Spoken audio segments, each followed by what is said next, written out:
Johannes Brahms wrote his F-sharp minor piano sonata in 1852, but when he sent it along with his C major sonata to Robert Schumann's publisher at Schumann's recommendation, together with a glowing letter of endorsement from the latter, he followed the older composer's advice and had the C major sonata published as Opus 1, although it was actually the second in order of composition. This first effort is as different from the rest of Brahms's music as could possibly be imagined. In fact, many commentators consider it problematic. Others, recognizing how different it is, find it the most interesting of his works. The F-sharp minor sonata is a fantasy sonata in the spirit of Schumann's piano sonatas and some of Beethoven's. In addition to being set in a key as remote from that of Opus 1 as it is possible to get, the center of gravity is shifted in Opus 2 from the first movement to the last. The inner movements, however, furnish a point of close correspondence between the two, and I will have more to say about this anon. In this recording, we will hear pianist Julius Kachin in a live performance that I was fortunate to find on YouTube, and I'll link you to that video in case you'd like to watch him play. That's certainly an enjoyable dimension of any musical experience, and I'm grateful for the availability of this one. I'll take up the movements individually as usual. In movement 1, we hear a very different composer from that whose voice is heard in the opening movement of the C major sonata. There we saw a classicist at work. Here we encounter a romantic in the mold of Robert Schumann.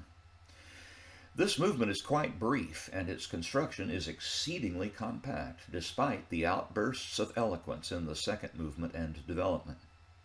There are many indulgences of remote chromatic harmony, some of it difficult to account for in common practice terms. For me, the most striking feature of this movement has to do with the way the composer gets from theme 1, set in F-sharp minor, to theme 2, which begins at the minor dominant. During the exposition, theme 1's consequent phrase ends inconclusively on a protracted half-cadence. That half-cadence is resolved to the tonic chord to launch the transition. This in itself is not unusual. The transition's beginning lies in the left hand with a 4-note motive that will prove to be extremely important to the rest of the movement. The transition is a long one, and the key of C-sharp minor is hard 1. But then, during the recapitulation, where theme 1 is reworked considerably as we might expect, the consequent phrase of that theme, although mostly rewritten, ends on that same half-cadence, reiterated this time.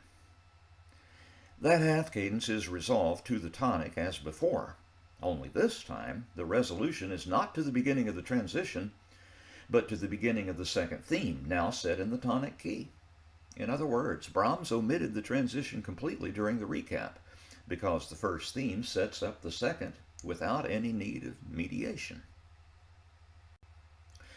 The movement's coda is brief, and its final measures are very quiet. The opening movement ends in darkness.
As in Opus 1, the composer has indicated that movements 2 and 3 should be played without an intervening pause, so I'll talk about both of them now. Formally speaking, these two movements map onto the corresponding movements of the companion sonata very closely. Movement 2 is a slow tempo variations movement in the sonata's subdominant key, B minor. Its theme is similar to the one Brahms used in Opus 1. In fact, he identified the theme as an old German love song, although the tune appears to be Brahms's own. The really remarkable thing about this two-part theme is that while its first part is harmonically closed, the second ends with a half cadence, and a very dissonant one at that, since the approach is through some alien harmonies that really can't be accounted for in common practice. As in Opus 1, there are three variations, the second of them somewhat expanded and so polyphonic that Brahms has to rely on systems of three staves, not two, and the third set in the parallel major. What's really different from Opus 1 is the fact that this movement ends on a half cadence, just like each of the variations. So the link to the following Scherzo, which is set in the same key, is quite a bit tighter than that of Opus 1. Moreover, the Scherzo's theme is obviously another variation of the second movement's tune. I'm going to call it Variation 4. So it is only during the pastoral D major trio of this movement that it becomes really apparent that the Scherzo is, in a sense, a third movement. That trio, by the way, is considerably longer than the framing Scherzo, which is highly unusual. Nevertheless, the variations procedure remains in force, for when the Scherzo comes back at the da capo reprise, it is varied considerably. The Scherzo's definitive ending in B minor then brings not only the Scherzo to a close, but the entire two-movement complex, which in a sense furnishes a central contrasting essay in this fantasy sonata. I need to say one more thing about this great central complex, the first part of which furnished a theme for varying, a theme that doesn't find its proper conclusion until the end of the Scherzo. This sonata is dedicated to Clara Schumann. If you know about the composer's life and his relationship to the Schumann family, it may come quite clear to you why that slow movement behaves the way it does. There is no closure in that movement. When closure finally does come at the end of the Scherzo, it is dark. Impossible love is like that.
The final movement begins with an introduction, so identified in the score. This is odd music, very unlike anything else Brahms ever wrote, as far as I can determine.